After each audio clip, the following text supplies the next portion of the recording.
준법 어머님들 행님이다. 오늘도 행님이 우리 아우들한테 피와 살이 되고 도움이 되는 어떤 그런 사연을 들고 왔는데, 우리가 살아가면서 정말로 많이 부딪힐 수 있는 사연이고, 행님이 계속 강조를 해도 똑같은 피해를 당하는 아우들이 생길 수밖에 없고, 심지어 행님 같은 어떤 그런 변호사나 관련 어떤 그런 업무를 말하자면 어떤 그런 전문가들도 유사한 어떤 그런 피해를 당할 수밖에 없는 어떤 그런 사연인데, 바로 뭐냐 하면 지인 간의 동거래다. 지인 간의 동거래. 행님 오늘 설명을 하기 전에 우리 아우들한테 잠깐만 잔소리라는 잔소리를 잠깐 행님이 하면, 지인 간의 동거래 같은 경우에는 웬만하면 우리가 좀 변제받기 어렵다는 걸 항상 염두에 두고 돈을 빌려주는 사람들은 돈을 빌려줘야 된다. 왜 그러냐면, 웬만큼 본인이 직장이 있고, 그리고 웬만큼 뭐 카드 대금을 잘 납부를 하고, 또 웬만큼 휴대폰 요금이 밀린 게 없고, 정상적으로 이렇게 금융 생활을, 금융 활동을 하는 사람들 같은 경우에는 은행이나 어떤 그런 제2금융권 같은 기관 빼고 개인한테 돈을 빌려야 될 어떤 그런 특별한 이유가 없는 시대에 우리가 사실 살고 있거든. 결국에는 내가 누군가 돈을 빌린다는 거는 더 이상 내가 은행이나 어떤 그런 나의 신용을 바탕으로 해서 기관, 금융기관, 뭐 제2금융권 포함해 이런 데서는 돈이 안 나오니까 어쩔 수 없이 내가 내 정말 친한 친구나 누군가한테 돈을 빌려야 되는 어떤 그런 상황이라고 우리가 볼 수밖에 없거든. 대부분이 그렇다. 물론 특별한 경우는 있지. 나한테까지 돈을 빌린다는 것은 어떻게 보면 이제 갈 때까지 갔다는 얘기야. 그러니까 나한테 돈을 빌려서 못 갚을 수도 있다는 얘기야. 그렇기 때문에 항상 내가 지인하고 동거래할 때는 친구 관계 깨질 수도 있겠다, 안 좋은 꼴을 볼 수 있겠다라는 항상 염두에 두고 동거래를 해야 된다. 차라리 그래서 돈을 빌려주지 말고 친구랑 한번 달래보고, 어려운 환경 속에서 내가 도와주고 싶다고 한다면 내가 돈 안 받아도 된다. 내가 할 수 있는 만큼 돈을 빌려주는 게 형님 생각에는 제일 나은 것 같다. 알겠지?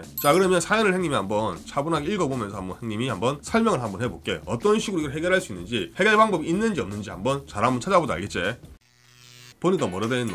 직장 동료에게 처음 빌려준 시기가 2017년 정도이고, 처음에는 1600만원 빌려줬다. 당시에는 자신에게 투자 명목으로 돈을 빌려주면 그 금액으로 다른 사람에게 돈을 빌려주고 이자를 받아준다고 하더군요. 그때까지는 차용증이나 해당 상황에 대해서 인지하지 아니하였고, 그래서 이자 명목으로 6개월에 7개월 정도 이제 돈을 받았고, 갑자기 그 돈으로 투자를 하였는데 망해서 그 돈이 없어졌다고 이렇게 또 고백을 했네. 희한한 사람이네. 여기서 끝난 게 아니라, 그래서 좋은 게 좋은 거니까 원금만 달라고 했다. 밀린 이자는 안 줘도 되니까 원금만 달라고 얘기를 했고, 거기에 대해서 동의를 했는데, 현재 살고 있는 남편 사고를 당해서 돈이 필요하다고, 급히 돈을 빌려주면 바로 갚아주겠다고 해서 약 10에서 15여 차례 정도 돈을 빌려주겠다고 해가지고 약 4,100만 원을 빌려주게 되었다고 돼 있네. 1,600만 원. 거기서 스톱을 했으면 좋았는데, 이분이 마음이 또 여리다 보니까 추가적으로 필요하다고 한 돈까지 더 빌려줘가지고 결국에는 토탈 4,100만 원을 갖다가 큰 돈을 이제 빌려주게 된 것이고, 2019년 말에 코로나 및 회사의 재정 상태 악화로 회사가 문을 닫게 돼가지고 결국에는 돈을 못 받게 된 어떤 그런 상황에 지금 처해 있는 것 같아. 그 이후에 이거 나한테만 돈을 빌린 게 아닌 것 같은데라는 생각이 들어가지고 다른 직장 동료들한테 물어보니까 이 아우뿐만 아니라 다른 피해자들도 지금 있는 것으로 지금 확인됐다 이가. 자, 그래서 이 아우가 형님한테 지금 물어보는 게 뭐냐 하면, 이 상황에서 그러면 어떻게 돈을 받을 수 있겠나 설명을 한번 형님이 한번 해볼게. 우리가 지금 겪고 있는 대부분의 모든 문제는 크게 두 가지 문제로 형님 생각에는 나눌 수 있을 것 같다. 하나는 형사 문제, 하나는 민사 문제. 알겠지? 형사 문제는 뭐냐 하면 불법을 해가지고 죄를 지은 거야. 민사 문제는 죄가 아니라 그냥 개인과 개인 간의 어떤 그런 채권 채무 관계, 금전 관계, 이런 것들을 우리가 민사 문제라고 하는데, 요 사안 같은 경우에는 이게 형사 문제로 될 수도 있고 민사 문제 될 수도 있다. 자, 이게 왜 그러냐면 결국에는 이게 사기인지 아닌지를 갖다, 형사 문제인지 아닌지를 갖다 우리가 한번 판단을 한번 해봐야 되기 때문에 그렇다. 알겠지? 일반적으로 우리가 돈을 빌려가지고 돈을 안 갚은 거 그 자체는 사실 이제 기본적으로 이게 형사 문제는 아니고 민사 문제다. 알겠지? 왜냐하면 사람이 돈을 빌렸다가 어떤 그런 돈을 갚으려 노력을 했는데 어떤 사정에 돈을 못 갚았다. 그래서 이러한 경우를 갖다가 전부 다 형사 문제로 엮어버리면 우리 주위에는 사기꾼밖에 없을 거야 아마. 근데 일반적으로 우리가 이제 오해를 하는 게 뭐냐 하면, 돈을 빌려서 못 갚으면 다 사기라고 생각을 하는데 절대 아니다. 알겠지?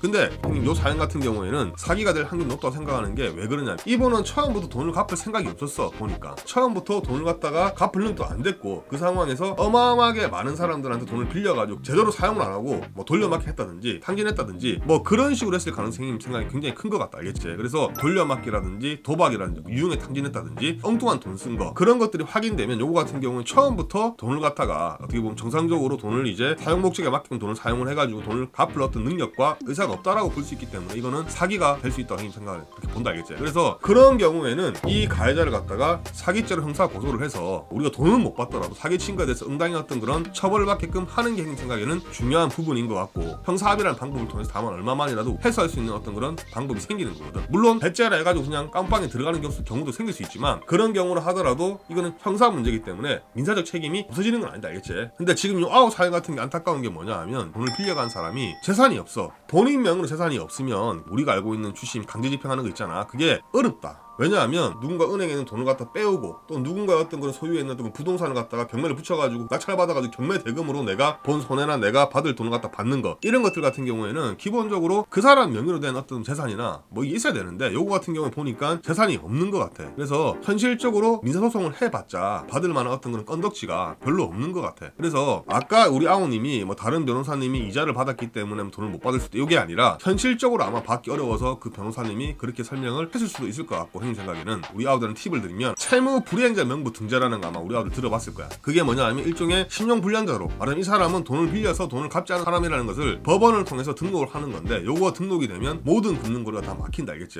근데 요런 사안 같은 경우에는 채무 불이행자 명부 등재가 사실 큰 의미는 없는 게, 돈을 갚지 못해서 거의 끝까지 간 사람들 같은 경우 대부분 이미 다 신용불량자야. 그래서 큰 의미는 없는데, 그럼에도 불구하고 채무 불이행자 명부를 등재하는 이유는 뭐냐, 일단 등록을 해놓으면 등록된 것이 이제 없어지기 전까지는 이 사람이 정상적인 거래를 못하는 경우가 대부분이니까 당연히 못하게 되는 거니까, 나중에라도 이 사람이 정상적으로 어떤 그런 은행 거래를 할 때는 우리한테 연락을 해서 돈을 갚아야지만이 이제 은행 거래가 되거든. 그거를 노리고 나중에라도 이 사람이 나와가지고 어떻게 보면 이제 정상적인 사업을 할 때, 그때 나한테 연락해가지고 돈을 갚아줄 테니까 좀 풀어주세요 라고 이렇게 연락이 오는 경우가 종종 있다, 알겠지? 그것 때문에 채무불이행자 명부 등재 같은 거 해라라고 이렇게 많은 어떤 법률 전문가들이 이렇게 조언을 해주는 거거든. 그래서 이거는 팁으로 한번 알아두면 된다, 알겠지? 형님도 마찬가지. 형님도 지금 못 받은 돈이 많다, 알겠지? 이건 근데 방송 나가서 우리 마누라가 얼마 안 되는데. 자, 오늘도 형님이 피와 살이 되고 도움이 되는 형님이 사연을 가져와가지고 설명을 한번 해봤는데, 우리 아들한테 많은 도움이 됐을 것 같거든. 자, 우리 아들 사연이 있으면 주저하지 말고 사연을 보내라. 형님이 우선 사연이 오면 형님이 시간 날 때 바로 메일 답변을 형님 바로 답변을 간단하게 해주고, 그리고 사연은 실제 형님이 이렇게 촬영을 해가지고 편집자하고한테 형님이 얘기해서 편집을 해가지고 올리는 어떤 그런 방식으로 하고 있으니까, 정말로 도움을 주려고 하고 있으니까 형님 한번 믿고 사연 한번 보내봐라, 알겠지? 자, 형님 이제 물러갈게. 우리 아우님들 파이팅하고 코로나 극복하자, 알겠지? 간다. 준법.